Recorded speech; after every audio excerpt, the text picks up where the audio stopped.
Today is about learning how to lead in a crisis. And clearly, we have a crisis going on in our country. But the good news about this learning is that this learning and the principles involved apply to any crisis. Small, medium, large, doesn't matter what it is. A physical crisis, a financial crisis, an environmental crisis, doesn't matter what the crisis is, the principles are still exactly the same. And another key point is the tips that I'll give you and the teachings that I'll share have to do with your influence more than your role.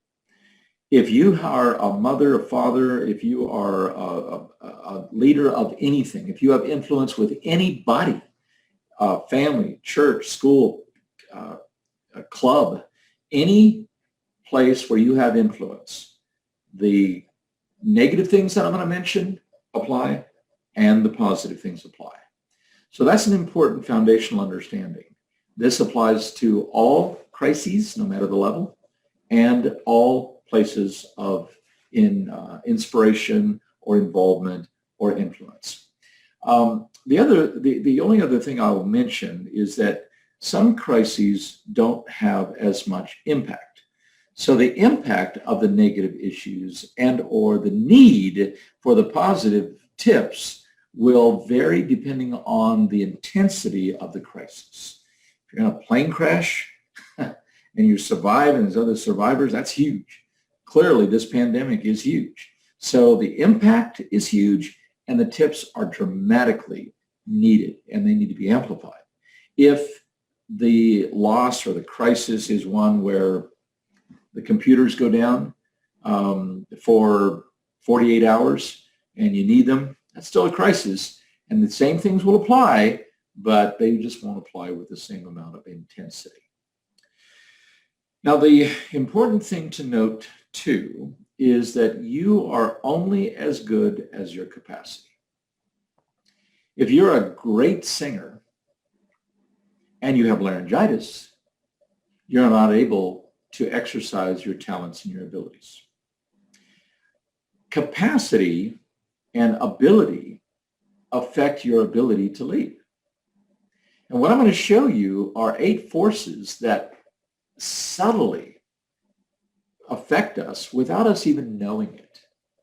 So what can happen is that we're, again, using another metaphor, we're trying to dig this huge hole with a shovel and we're not able to come to it with a backhoe.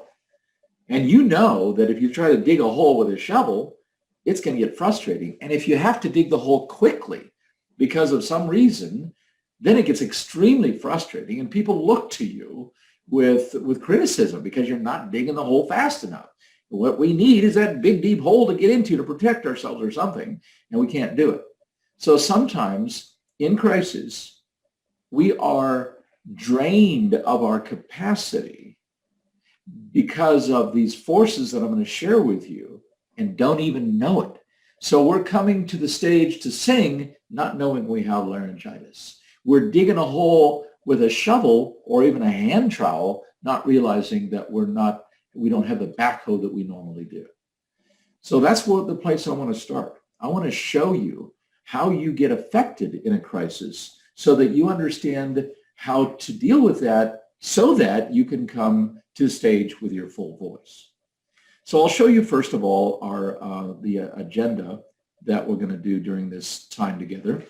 Obviously, we've done a little bit of an introduction. Now I'm going to show you the 8 forces that affect us in any crisis, and I mean any of them.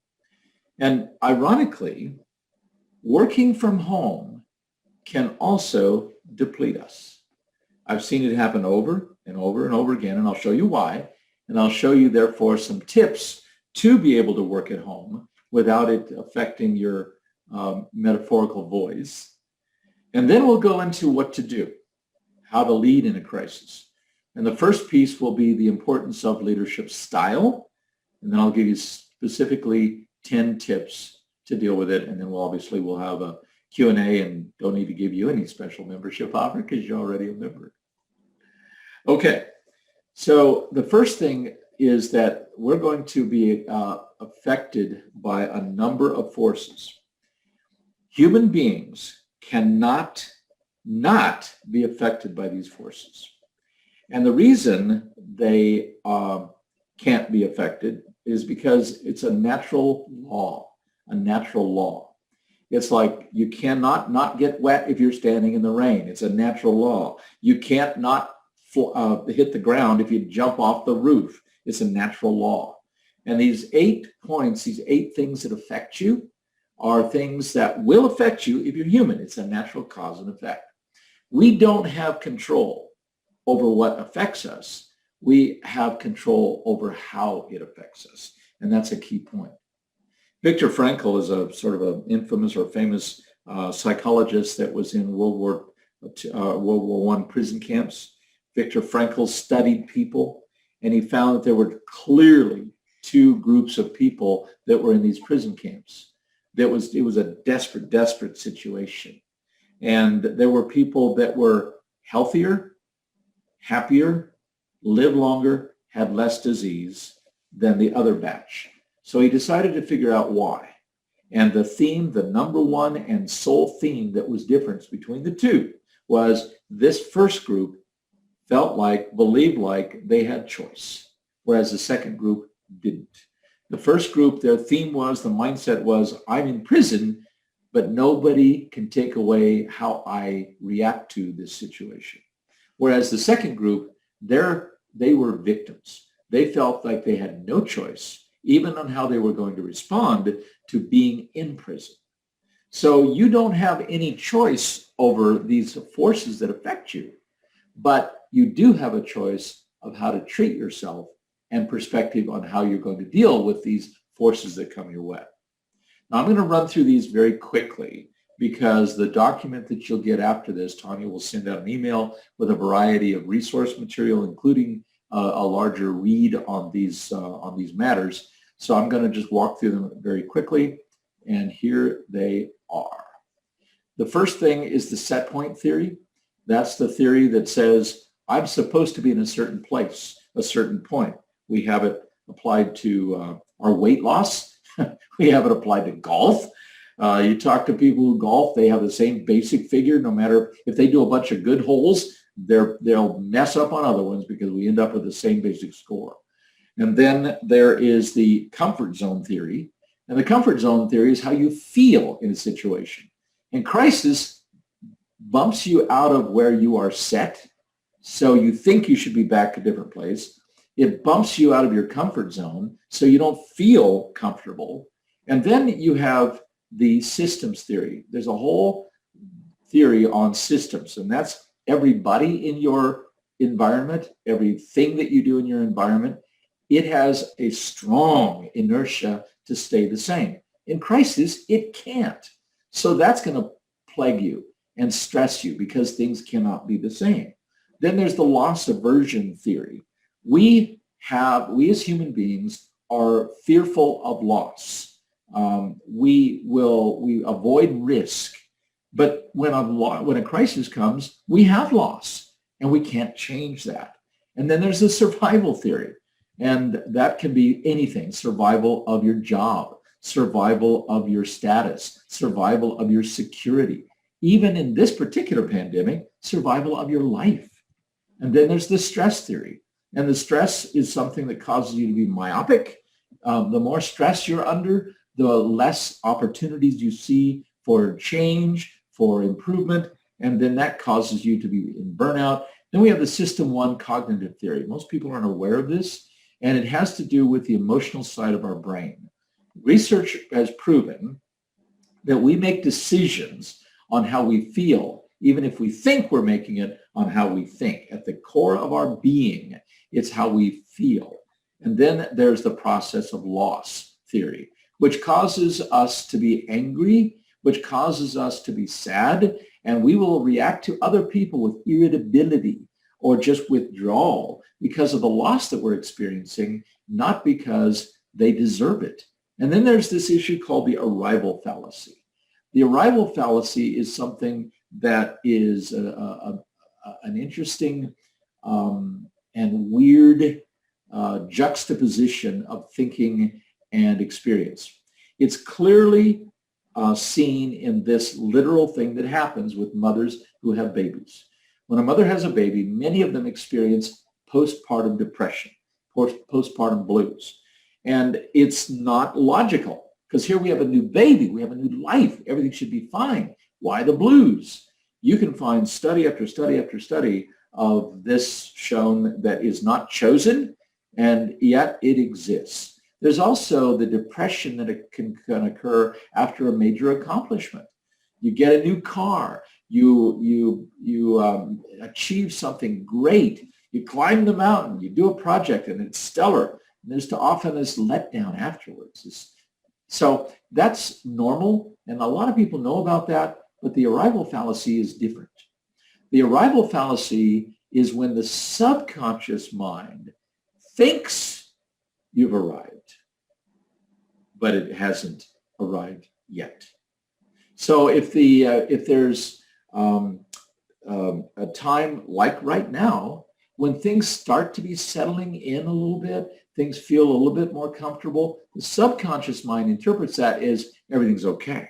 We should be done. That's why it's called the arrival fallacy.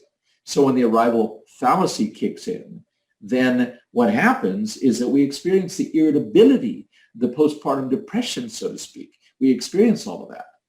So all of those things say one thing. We are human, and those affect us. And every one of them by itself can cause us to act different and to just drain us of our capacity to be influential and to be an effective, objective leader. Awareness is half the battle. When you feel angry, when you feel depressed, when you feel irritable, ask yourself, does that situation or does that person really deserve this? And we must, in crisis, we must step back into our logical brain instead of our emotional brain and look at things objectively and make decisions objectively. That's incredibly important. Your family, your team, whoever's looking to you is going to follow your lead as to their reaction. You know the old saying, if you really wonder if there's danger on the plane, look at the flight attendants. If they're scared, if they're kind of freaked, oh, you better be too. So, because the pilot's always going, Houston, we have a problem.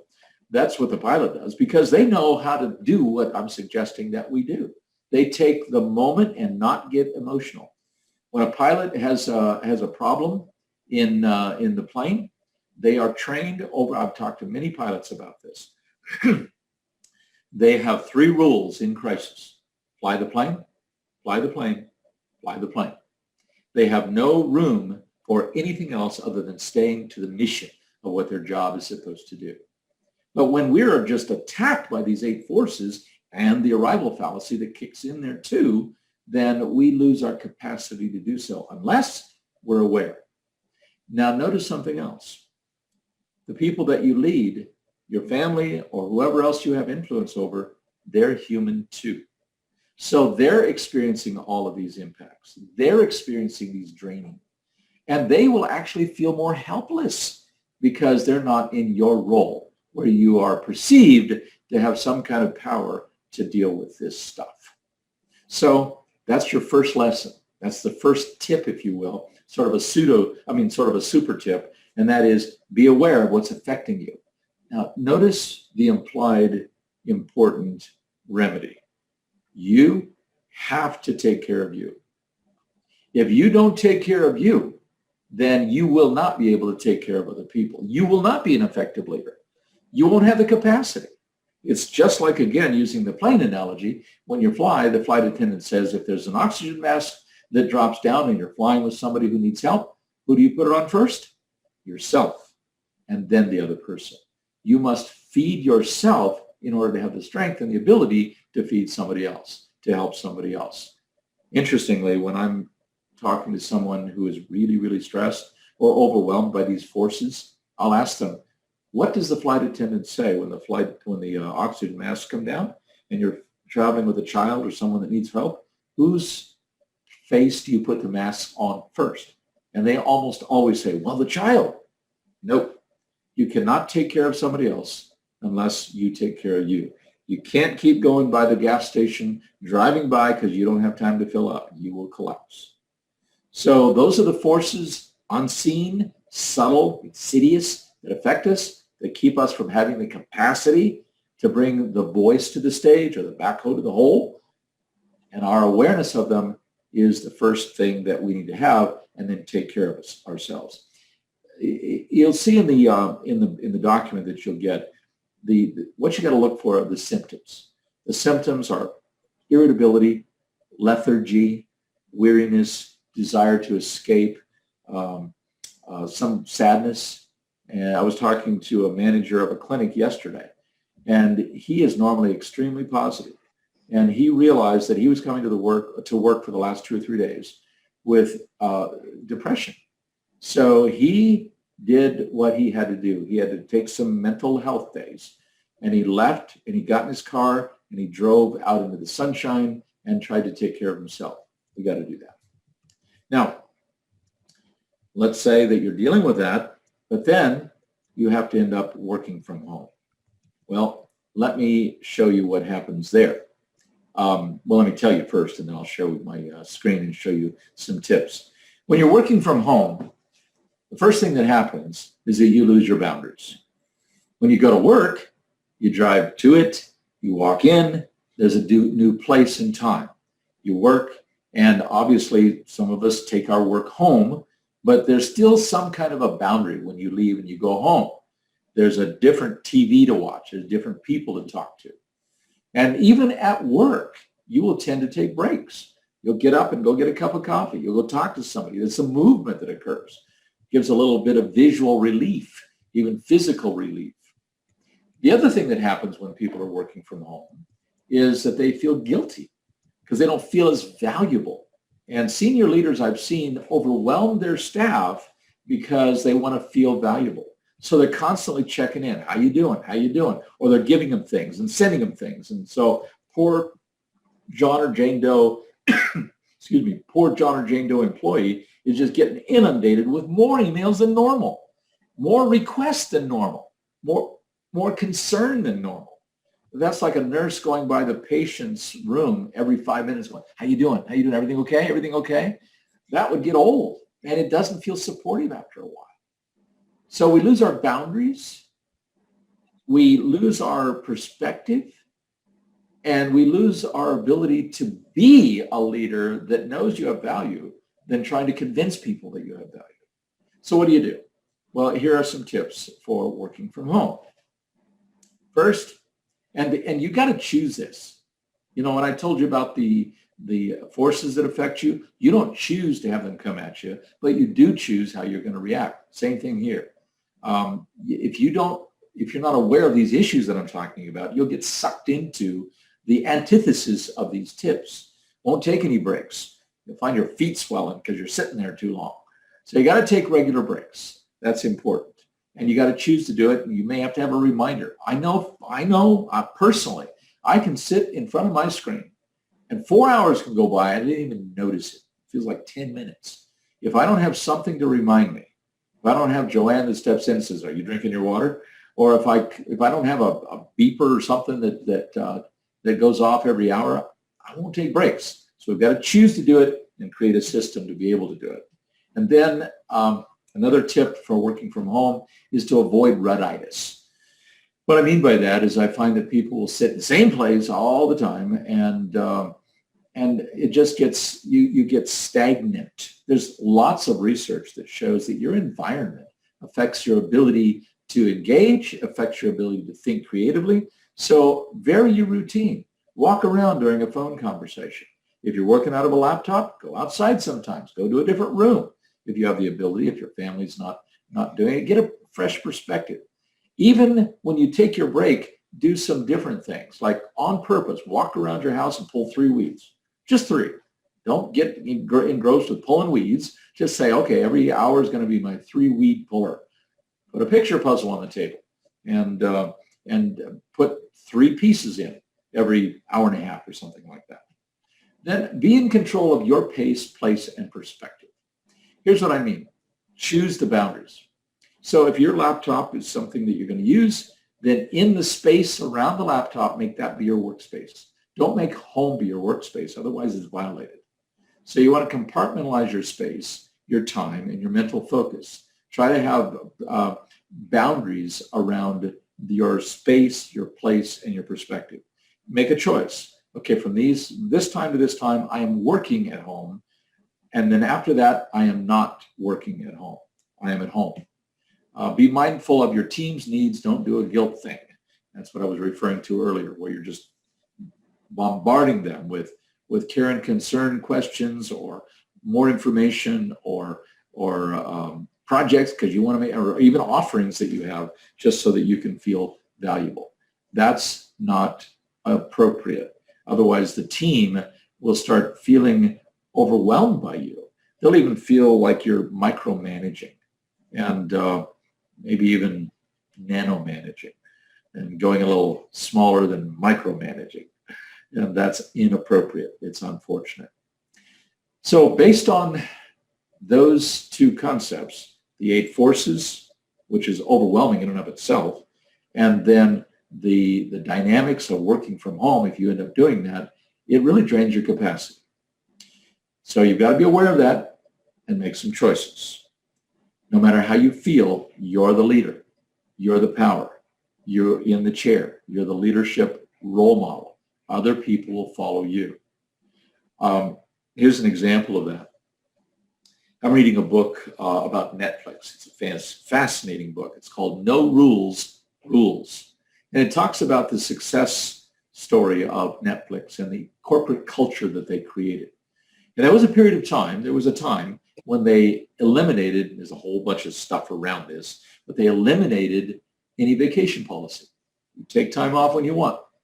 And they would give context so people would know the consequence, if you will, of taking off 2 months or something like that. So they expected stellar people to make appropriate decisions. So they only hired awesome people and then treated them like fellow owners, if you will. But here's what happened. Nobody took vacations. Nobody took vacations. When they were asked why not, they go, well, my boss doesn't take a vacation and we're in this together. We have fun working. So they had to mandate to their bosses that you got to go on vacation and you got to be public about it. You come back and show the pictures. And when they did that, when the leaders started doing that, then the managers and the middle managers started taking vacations too in order to refresh and reboot. So people look to you. You have that power of influence, and they will calibrate their behavior, their perspective, and everything about their engagement with the company based on your how you behave. So the first important tip is, hang on, I got it here. The first important tip is to be aware of your power. You cannot, when a crisis comes along, leaders, managers, they tend to focus on the crisis. Leaders are needed all the time. Greater leadership is needed during a crisis. Leaders are needed to focus on people all the time. It's more important that leaders focus on people in crisis times. In a normal time, leaders should step into their role and lead people to create the outcomes. If a leader believes that they're the ones that are supposed to create the outcomes, that's a wrong perspective. My job as a leader is to touch the lives of these people and equip them in such a way that they feel good about making it happen. And in the crisis, it's the same thing. But obviously, in a crisis, it's scary. And it causes us to focus on different things. But powerful leaders in crisis are more apt to look at the people than themselves. So you've got to be aware of your power that's in the chair of leadership, and create an important style. And here's what I mean by that. Just like I said with the flight attendants. When a person is looking at a flight attendant, you're not conversing with the flight attendant. You're watching them. And what are you watching? their behavior, their face, their eyes. Strong leaders in crisis realize that they have the power in the chair, and they realize that they need to exude calm, firm confidence. Your leadership style is the most important element of leading in a crisis. It's more important than what you say. What I find is that when there's a crisis, and I see it in our everyday life, when there's a crisis, a leader starts talking differently, moving differently, speaking differently, and that does not evoke confidence. So here's an important batch of information regarding that. If you're aware of the power, then also recognize that you are communicating just by standing there. If you've looked at our communication training, you know that 55% of communication is nonverbal, how the flight attendants are acting. 38% is their tone of voice, and only 7% is the words. So what happens specifically in a crisis is that people tend to move faster, their tone of the voice goes up higher, and they speak faster, and their words are sometimes all over the place. And they're mushy. They are less definitive. So the voice goes up like this, and they're going, okay, we're going to get through this. John, what are you doing? And they're like this, and that does not evoke confidence. We need to specifically, our nonverbal needs to slow down. Slow down your body movements. Whenever you watch someone who is confident, a wrestler, a special forces person, their body movements are solid, grounded, moved with precision and with decision and not splattered. The tone, speak slower. Lower your pace, lower your tone. And then with your words, you got to be firm and consistent, clear, and encouraging. That's super important. Your style sets the stage. And if you don't have the right style, it will negate everything else you say.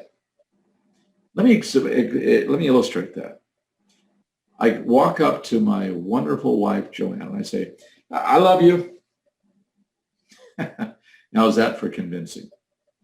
You can say the exact same words many different ways, and the tone and style and how you say it delivers a completely different message. Yeah, I love you. I love you. Totally different message. I love you. Lower voice, calm, slower, boom, goes right home. So watch out for your style. You can make conscious decisions regarding that. And you might need to have somebody be a mirror for you to give you some feedback in the crisis. And ask that person to watch you as you communicate with people and say, how am I doing? Do I sound confident? Is my voice too high? Etc. And they'll give you the feedback. Because we're the last to know if we have a blind spot unless we have a mirror. And John or Jane Doe in your team can provide that mirrorness. Yes, I like to make up words. Okay, so here are some specific tips for for leading in a crisis. First, remain calm and objective. That's akin to what I was just talking about. If you are not calm and objective, your other people won't be either, because nothing trickles up. How you are is how they are. Be motivational and inspirational. That does not mean you have to be a Tony Robbins. All it means is let your content be consistently positive and talk through the tape. You can acknowledge and should acknowledge what's going on, but always finish the sentence. Use what I call the however tool. Yes, we've got this going on. We've lost that. We've lost this. These three people are no longer with us. This. However, this is what's going to happen. We can do anything together. So use the however tool. Communicate more and often. Even if you have nothing to say nothing together. In other words, your team needs to hear everything's the same, nothing has changed, more than not hearing anything. So people need to huddle and cuddle more often. They need to hear communication. So if you're going to communicate more and often, clearly there's various ways to do that, but they also need some face time. There's a need for people to see each other. That nonverbal, that energy, that synergy that occurs by just being together for 5 minutes, 3 minutes, pull people together. Look, there's no news. Just want you all to know we're going to get through this. So communicate more and often, and do so in meeting more often. Don't meet just, to have a half-hour meeting. You make them quick. Also give the team something to do. This is actually an important element. Excuse me. When there's a crisis, people feel out of control. That's part of what goes on when you get nudged out of the set point, out of your comfort zone. You're getting all the stress, all this loss aversion, all that stuff that's going on. You feel out of control because this is happening to you. So all leaders of fame who have led people through crisis, give them something to do. Ideally, that's obvious, measurable, easy to do, and they feel the sense of achievement when they've done it. You see, if you can reorganize your files during a time when there's chaos and crisis outside, you are able to feel subconsciously like you have control over something. People tend to do that naturally in some ways, but we need to do it with our team. Have the team, if you're going to lead in a crisis, this is one specific thing you can give them to do. Okay, between now and this next Friday, we're going to do, and make it simple, but make it measurable and make it achievable, and they get a sense of control. So give them something to do. Then develop your team. This is a bit of counterintuitive. One of the times that you can build your team more than any other time is when they feel bonded, when they feel collectively connected. In a crisis, everybody's going through the same thing. If you've ever been in a situation where there's a fire or there's danger of some sort, all of a sudden people are bonded together. And since they're bonded together, you can develop them. Now you can tie number 6 and 5 together. So, folk, we're going to work on getting this done in a week or 2 weeks. And while we're doing that, let's watch for our communication abilities. And let's tweak those and let's get those better. I've had people use the 8 steps of the management system more definitively and more overtly during crisis to say, if we've ever needed some organization, this is the time. So that it's an interesting time to focus on doing some things to develop your team. Obviously, you want to give people breaks and diversions because they, just like you, are going to run out of capacity. They're going to run out of gas. Obviously, you've got to do this for yourself first. Otherwise, you won't have the ability or perspective to be able to do this for others. Celebrate and acknowledge. Obviously, this is done. I'm using the word obviously a lot, aren't I? Well, probably because it's obvious. Obviously, people need to be celebrated and acknowledged in good times, even more so now. It gives them a sense of belonging. It gives them a sense of comfort. It gives them a sense of connectedness. And then protect your team. You don't have to tell them everything. You shouldn't tell them everything. If there's things that they don't need to know, you need to keep that to yourself for a while until they need to know it. Also protect them from rumors, because clearly there will be rumors going around. And those rumors, they'll hear. And if you don't correct those rumors, then they will feel like there's more chaos than what's necessary. And then number 10 is about what I started with, and that is the absolute importance and necessity of taking care of you. And I said necessity. If you don't take care of you, you cannot. It's not you will not. You cannot take care of other people. If you don't have the capacity, you can't do it. You can't do it. You cannot drive a car if there's no gas in the tank. And if there's no gas in your tank, you can't drive it. You can't. The best, most other-centered, loving, thing that you can do for the people you have influence on is to take care of you. And I'm not talking about taking a month. I'm talking about taking small chunks, but feed yourself, fuel yourself, your mind, your soul, your being, your health, and that will give you the capacity to do it, the capacity to take care of other people. So we started out saying that you are only as good as your capacity. I showed you a number of things that'll just eliminate your capacity, these unseen forces. And then you go and work from home possibly, and that even can drain you more because of a whole different situation that causes you to not have boundaries. So what do? We first of all focus on our style. Calm, confident, firm, clear, encouraging, slowing our body movements, lowering our tone, and being the rock that people need. And then giving you 10 specific things that you can do and check them off in order to be a fantastic leader in a time of crisis.